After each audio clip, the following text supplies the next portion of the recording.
Zee 24 तास एक पाऊल पुढे।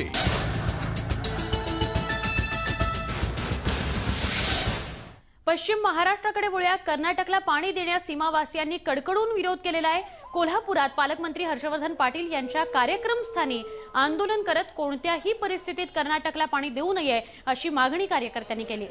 आमच्या डोळ्यातून अश्रू काढणाऱ्या सरकारला पाणी कसले देता असा सवाल सीमावासियांनी केलाय। या आंदोलनात शिवसेनाही सहभागी झाली होती। दुष्काळाच्या धर्तीवर कर्नाटक सरकारला महाराष्ट्र शासन पाणी देण्याचा प्रयत्न करते। पाणी देण्याला आमचा विरोध नाही, पण आज तागायत कर्नाटक शासनाने जो काही मराठी बांधवांवर अन्याय केलेला आहे याला कुठेतरी आवर घालण्यासाठी आजची ही टायमिंग योग्य आहे।